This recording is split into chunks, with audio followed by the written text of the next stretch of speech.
Shalom! Você está no podcast Exegese e Exposição. Exegese on demand para você. Aqui é o Davidson Bignon. Eu sou mestre em Ciências da Religião, professor de Exegese Bíblica no seminário, pastor congregacional e também publisher editorial. Eu ajudo pastores e líderes cristãos a fazer estudos bíblicos na igreja sem ter problemas com interpretações erradas. Então, se você está pensando em compreender a sua Bíblia com segurança, não deixe de assistir a mais episódios como este aqui. Muito bem, então assine o canal, acione o sininho, curta, comente e também compartilhe. Você poderá me dar uma força me ajudando a ampliar o alcance com os estudos bíblicos de qualidade na internet.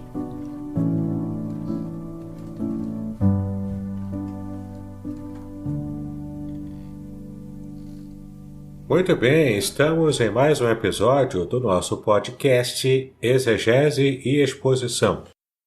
E hoje é um episódio muito especial porque estou aqui com um grande amigo. Aliás, esse amigo que eu trouxe hoje para essa entrevista, ele já participou conosco de um episódio. Basta você procurar um episódio que fizemos sobre geografia bíblica. E eu trouxe aqui o nosso querido amigo Vernon Chaves Barros. Ele é professor de geografia e também ele vai se apresentar um pouco mais falando sobre a sua formação.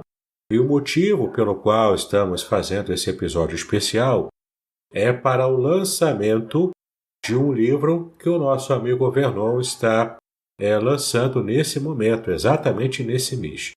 Então nós vamos agora estar nos preparando para ouvir um pouco sobre geografia bíblica e o livro escrito e a ser lançado pelo professor Vernon. Olá, professor. Shalom para você. Shalom, Urahá. É um prazer estar aqui, com o meu grande amigo Davidson, de vários anos já. E para mim é um privilégio muito grande mesmo, de estar aqui podendo estar com vocês, junto com o pastor Davidson, e falar um pouco sobre o meu livro, que em breve será lançado aí, Vamos fazer uma pré-venda. Mas enfim, meu nome é Vernon Chaves Barros. Sou professor de Geografia formado pela UERJ e também pela ENSE, que é a Escola Nacional de Ciências e Estatísticas do IBGE. E lá eu fiz uma pós-graduação de meio ambiente, análise ambiental, na verdade. E meu livro se chama Da Eternidade ao Mais Profundo dos Vales. É bem interessante porque vou tentar nele fazer uma busca que vai desde o princípio do alfa até o ômega, o fim de todas as coisas. Perfeito. E é um livro normal de geografia bíblica ou ele tem alguma abordagem diferenciada? Na verdade, é geografia bíblica, mas de uma forma bem diferente do que estamos acostumados a ver por aí. O que a gente vê, geralmente, é uma geografia bíblica mais descritiva, uma geografia bíblica que explica os locais por onde ocorreram os relatos bíblicos.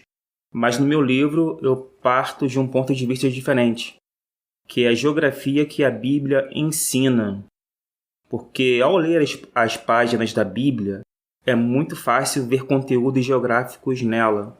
E conteúdos estes que têm muito a ver com o que é ensinado nas escolas nos dias atuais.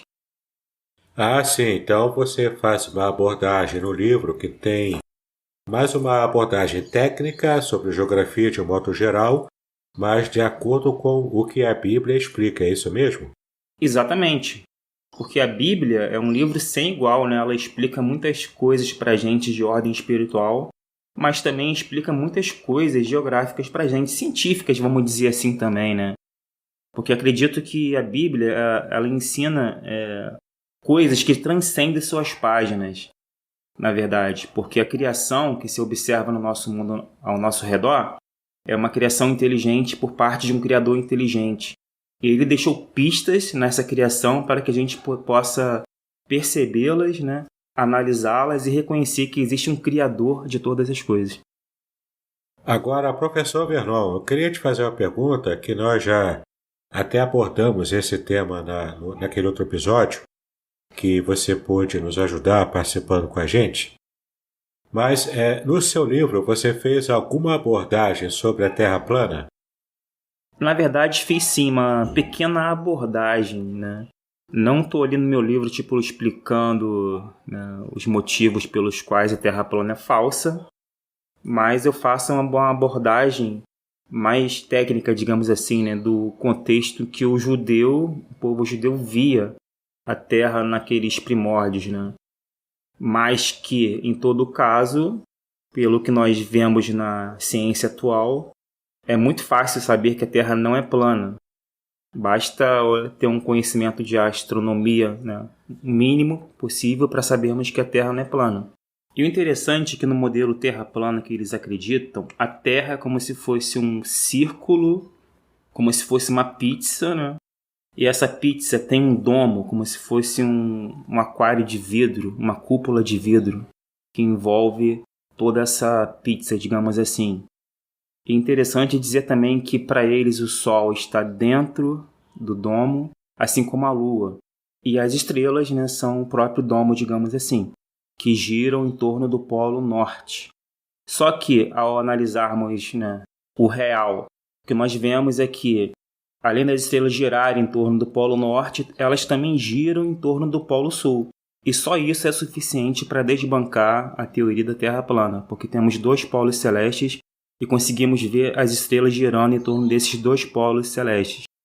Enquanto para o terraplanista existe apenas um polo celeste que está no Polo Norte. Mas é interessante porque o modelo bíblico antigo, primitivo, era bem parecido com esse modelo dos terraplanistas atualmente, não é verdade? Assim, muito similar. Mas, por outro lado, né, se formos levar ao pé da letra, é a mesma coisa dizer que você pegou a ciência e jogou no lixo. E o que eu trago no meu livro é uma tentativa também de aproximar a ciência com a religião. Porque muitos crentes têm um receio da ciência, como se a ciência fosse um bicho de papão, como se fosse a coisa do capeta, mas não é bem assim. A ciência, ela está aonde? A ciência é uma revelação das coisas criadas, digamos assim. Por exemplo, Deus criou o céu e a terra e pôs tudo para funcionar. O que a ciência faz? Ela revela como é que essas coisas funcionam. Nada além disso, né? E quando você usa a ciência, você está usando, na verdade, as ferramentas, né, que Deus utilizou para fazer a sua obra. Falando em ciência, existia um teólogo chamado Teilhard de Chardin. Ele tentou fazer há muitos anos uma harmonização entre os relatos da Bíblia, especialmente os relatos da criação, e a teoria evolucionista, que é muito propagada hoje pelos meios científicos. No seu livro, você faz alguma abordagem sobre essa harmonia entre a ciência e a visão criacionista da Bíblia? Sim, né, eu tento fazer uma abordagem unificando, né, dois pontos de vista que são, a princípio, para um crente comum, antagônicos, que é a ciência versus a religião. E as pessoas veem como se fossem duas vias, né, que vão para lugares diferentes. Eu já vejo como se fosse uma grande avenida unificada entre ciência e religião. Muitas pessoas, né, tendem a separar veementemente ciência da religião. E eu não consigo mais fazer isso, né, porque eu cheguei num ponto da vida que tudo faz sentido para mim quando eu uno ciência com religião. E é isso que eu vou estar falando no meu livro também. Porque quando você está indo contra a ciência, você está indo contra todo aquele desenvolvimento tecnológico que nós utilizamos hoje em dia. E não é bem assim. Você, quando está doente, você vai para onde? Vai para o hospital, ser tratado lá, né, tudo mais. Porque você confia na ciência da medicina. E toda a ciência trabalha com método científico, né? E da mesma forma, a geografia também trabalha com método científico, a astronomia trabalha com método científico. E em relação à evolução, existe também método científico, mas eu não procuro me enveredar por esse lado no meu livro. Em todo caso, eu continuo acreditando que a Terra não possui apenas 6.000 anos de idade. É muito mais do que isso, são milhões e milhões de anos, chega a ser bilhões de anos. E isso dá respaldo, claro, para a teoria do evolucionismo. Mas o interessante que eu acho nisso tudo, apesar de não abordar isso no meu livro, é que quando Deus cria os animais, quando cria a vegetação, ele fala o seguinte: que a terra produza seres viventes, que as águas povoem, né? Ele fala dessa maneira. E isso pode ser uma margem para você pensar na teoria da evolução como se fosse uma coisa orquestrada por Deus. Então você defende a tese de que Deus criou tudo, mas usou o processo evolucionista para poder dar forma ao seu ímpeto criativo. É isso mesmo? Em relação à evolução, eu ainda não tenho todos os elementos para poder defender a evolução. Mas em relação à formação do planeta, que é a minha área de atuação de geografia, eu não sou biólogo, né? Sou geógrafo, né? Estudei geologia, astronomia, essas coisas. Então, dentro da minha área de atuação, eu, no meu livro, afirmo que Deus usa processos, leis, que vão direcionar a criação até o estado atual que estamos hoje. Ou seja, Deus usa as suas próprias leis, as leis que Ele criou para poder para poder dar forma ao universo, né, como um todo. Show de bola! E tratando agora também de assuntos típicos, né, desse tema, já que estamos falando em terra, na idade da Terra, uma idade mais antiga, mais retrocedida, então, como a gente pode explicar essa visão que geralmente a Bíblia traz para a gente, de que a humanidade tem, na verdade, quase 6.000 anos, e não os milhões de anos que a ciência preconiza? É uma pergunta muito interessante, né? Porque para a ciência, por exemplo, a Terra possui 4,5 bilhões de anos, ou seja, é uma idade que a gente não consegue imaginar direito com a nossa mente limitada, né? 4,5 bilhões é muita coisa. Mas essas pesquisas estão muito bem evidenciadas, né? Não é uma pesquisa de boteco, por exemplo, né? Não é formada em opiniões. E a humanidade, ela é muito recente, né? Tem cerca de 5.700 anos, mais ou menos 6.000 anos, vamos dizer assim. Inclusive para o povo judeu, né? Tem essa marca mesmo, de 6.000 anos de idade. Ou seja, é muito recente quando comparada com a história geológica do planeta, que é muito grande mesmo. E um fato interessante, vou ler aqui um trechinho do meu livro, que fala o seguinte sobre o terremoto que está para acontecer lá na Terra Santa. Está na página 198 do meu livro. Diz o seguinte: este terremoto ocorreria depois que as duas testemunhas do Apocalipse subissem ao céu. E mais adiante, em Apocalipse 16:18, se diz: houve relâmpagos, estrondos, trovões e um violento terremoto, tão violento como nunca houve igual desde a criação dos seres humanos. Foi o pior de todos. Isso é legal porque dá a entender que antes da criação dos seres humanos houveram terremotos até piores. Ou seja, vai existir um terremoto no futuro tão ruim, mas tão forte que pode, por exemplo, né, derrubar muitas cidades das nações aí por aí afora. E a Bíblia fala que esse terremoto, né, vai ser o pior de todos, né, semelhantemente da época em que houveram terremotos antes da criação dos seres humanos, que inclusive deram origem às montanhas que nós conhecemos, como a Cordilheira dos Andes, o Himalaia, que são as cordilheiras, né, mais altas que temos hoje em dia no nosso planeta. Ou seja, o mundo, as montanhas são formadas, né, pelo movimento das placas tectônicas, por terremotos consequentes que foram muito fortes para poder modelar o nosso planeta, né, como nós vemos hoje. Muito bem, então o que você acha sobre os dinossauros? Eles existiram ou não? Eu sei que não é muito a área do seu trabalho no livro, mas se você puder falar a sua opinião sobre a existência ou não dos dinossauros, eu acho que vai ajudar os nossos ouvintes aqui a entenderem um pouco mais sobre essa história. Podcast Exegese e Exposição. Exegese on demand para você.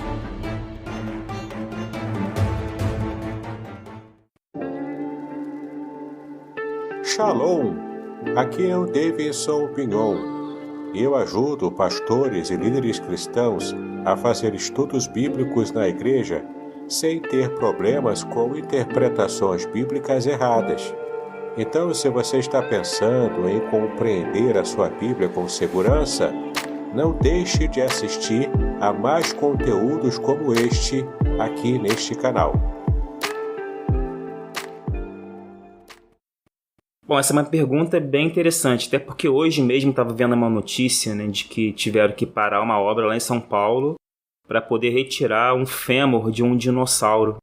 Né, eles existiram, os dinossauros, né, não tem como dizer que não existiram, porque existem muitos e muitos fósseis em todos os lugares do planeta que comprovam a existência deles. Né. Inclusive, né, temos fósseis, um dado interessante, que o Brasil já foi unido com a África há 65 milhões de anos atrás. Refere-se à Pangeia, né? Exatamente, a Pangeia. Se você olhar o mapa, você vai ver que o Brasil se encaixa perfeitamente no litoral africano. E o interessante é que nessa época havia um grupo de animais que habitavam tanto as regiões do Brasil quanto da África. E depois que houve a separação, esses animais ficaram separados. E o legal é que nós temos, né, fósseis desses animais em ambos os lados do Atlântico, tanto no Brasil quanto na África. Será que esses animais foram para lá nadando? Claro que não, né? Eles morreram depois de muito tempo, né, de já estar separado a África da América do Sul. Ou seja, são fósseis que nós encontramos e que comprovam a história geológica do planeta, inclusive a história da vida também. Isso, muito interessante, né? A gente abordar temas assim que são temas polêmicos. E falando em polêmica, eu quero aproveitar e perguntar a você sobre o que você pensa acerca da criação de Deus, no sentido de que a criação está completa ou se a criação ainda está acontecendo. Porque nos nossos manuais de teologia, e a própria Bíblia também diz textualmente que Deus criou tudo, no sexto dia ele termina criando o ser humano e diz que é tudo muito bom, ou seja, dando o arremate, dizendo que fechou-se o momento criativo de Deus. Será que você tem uma teoria diferente ou você também segue esse mesmo pensamento da teologia clássica? Essa pergunta é ótima, é uma pergunta que é bem polêmica e muita gente pode não gostar da resposta que eu vou dar. Porque ela pode ser considerada heresia, né? Mas eu parto do pressuposto de que Deus, a princípio, não é homem, certo? Deus, ele é o Todo-Poderoso e ele está fora do tempo e do espaço. Ou seja, para Deus, a criação toda já foi efetivada, já está pronta para Deus. Só que do nosso ponto de vista terreno, aqui na Terra, o que a gente vê no universo, o que a gente vê na Terra, é que as montanhas, por exemplo, ainda estão sendo formadas, os mares ainda estão sendo abertos. Não? Sabia que o Mar Vermelho continua sendo aberto? O Yom Suf em hebraico, Mar Vermelho? Isso, o mar foi aberto por Moisés, mas continua sendo aberto por processos geológicos. Né? Ou seja, a Terra não está completamente formada ainda, do ponto de vista geológico, porque, por exemplo, montanhas continuam sendo formadas. O Himalaia, por exemplo, ele sobe alguns centímetros por ano ainda em sua altitude. Por quê? Por causa do movimento das placas tectônicas e tudo mais. Quando você olha para o espaço, você consegue detectar outros sistemas solares que estão sendo formados nesse momento, com terras que podem ser parecidas ou não com o nosso planeta, sóis, estrelas e tudo mais. Enfim, quando se olha para o universo e para a criação, parece que vemos processos que estão em andamento. Então, ao meu ver, foi o seguinte: Deus, no princípio, criou a matéria, o espaço e o tempo, porque uma coisa está ligada com a outra. E a partir dessa criação original, que foi tirada do nada, né? O verbo bará, não é isso? O verbo hebraico bará, que é... aliás, a frase bíblica é Bereshit bara Elohim et hashamayim ve'et haaretz. E bará é o verbo que fala sobre a criação do nada.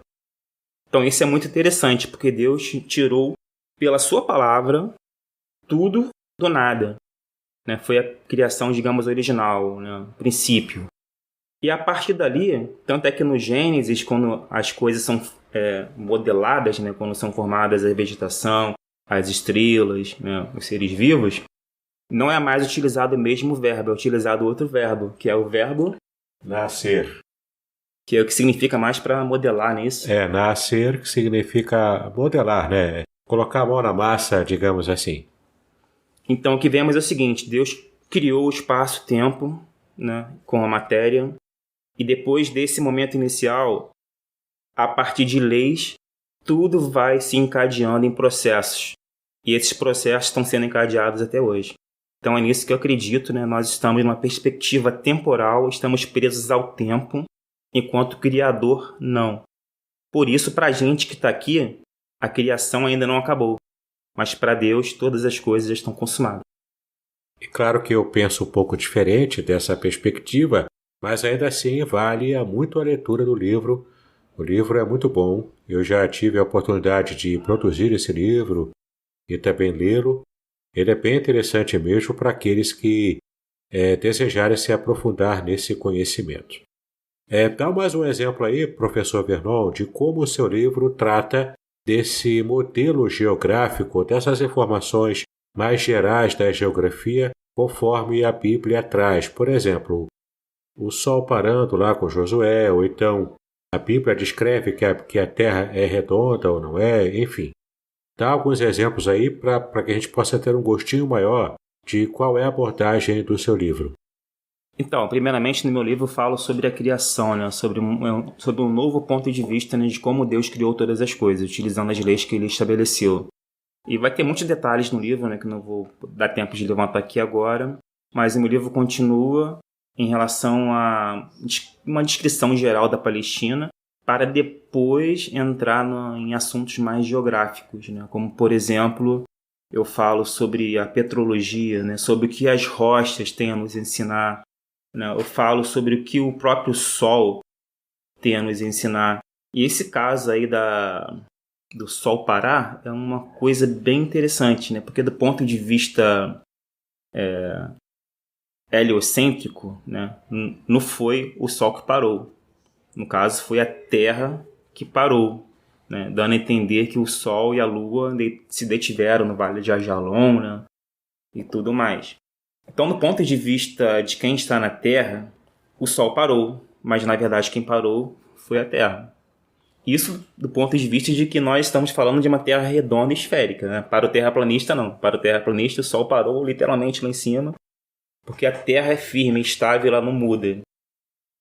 Interessante, mas diga aí, quais são as implicações geológicas da Terra parar o seu movimento de rotação?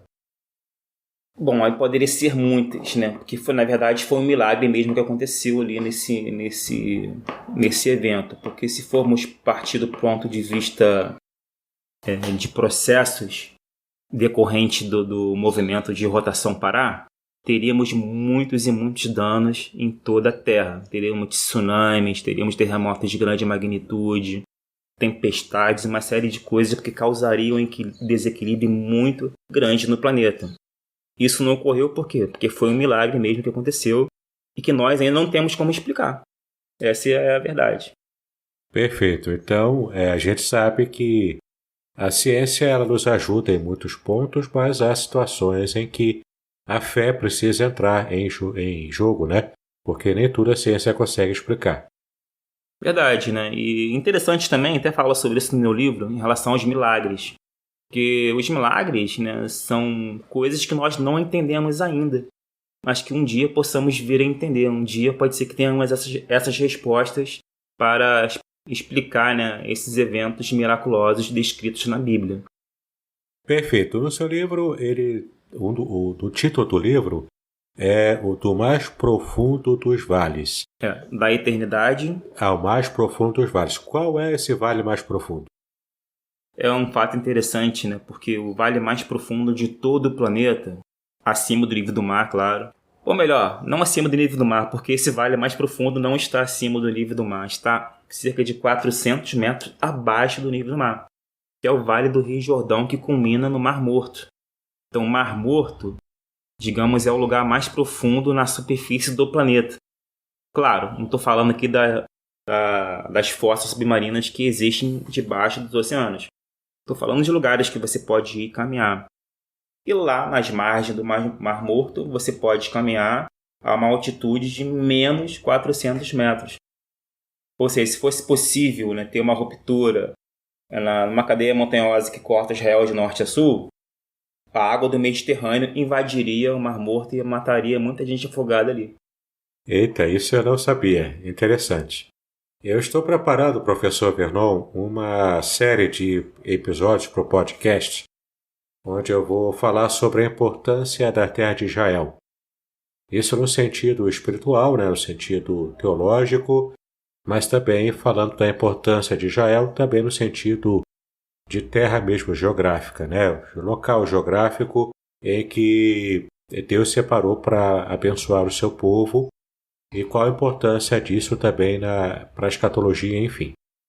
Na sua opinião, a terra de Israel, a terra geográfica de Israel, ela tem importância política geográfica maior do que as outras nações da Terra, ou ela é uma nação como qualquer outra, sem uma distinção nesse sentido?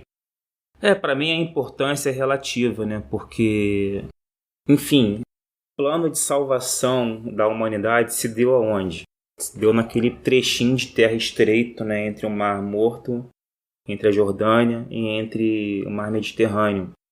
Ou seja, se formos comparar com o nosso país, que é uma dimensão imensa, é cerca de 100 quilômetros, como daqui do Rio de Janeiro até a cidade de Cabo Frio, que você faz em 2 horas de carro.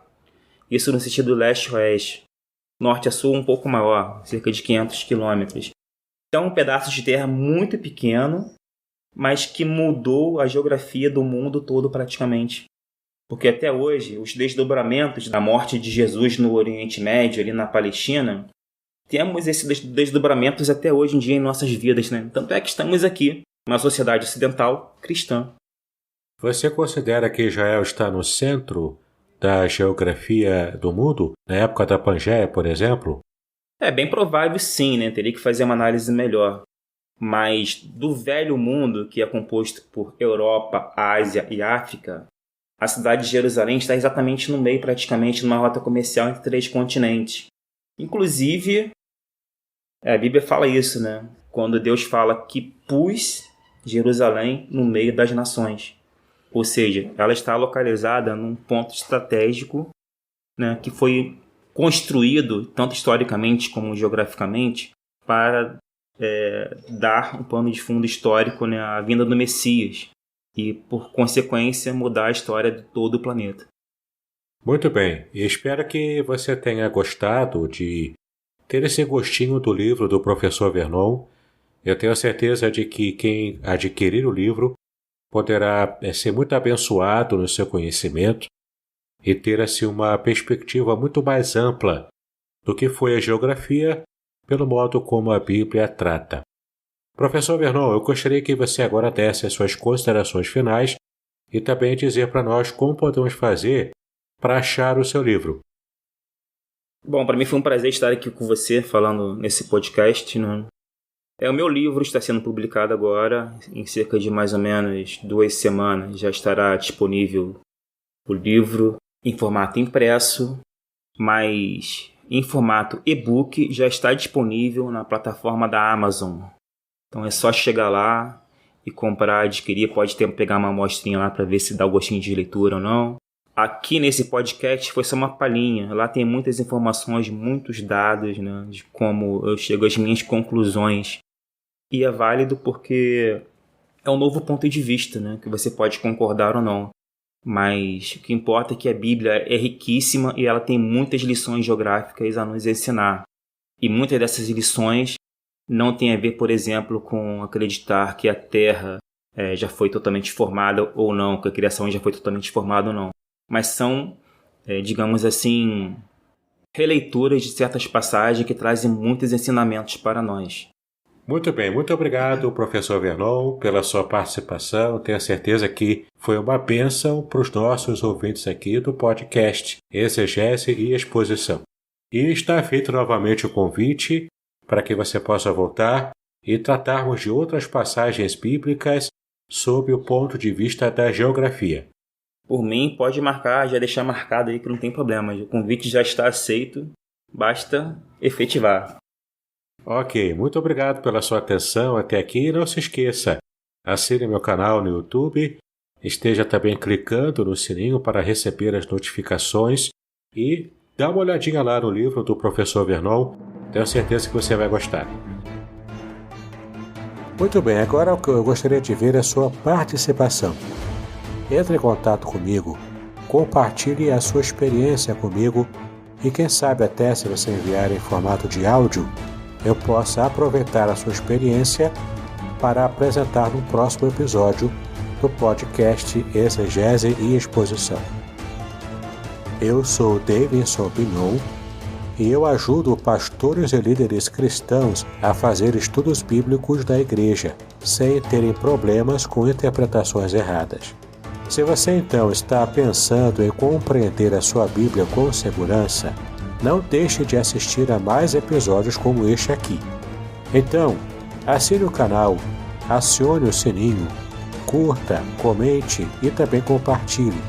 Ajude-me a ampliar o alcance com estudos bíblicos de qualidade na internet. Que Deus abençoe os seus estudos, paz e bênçãos sobre a sua vida.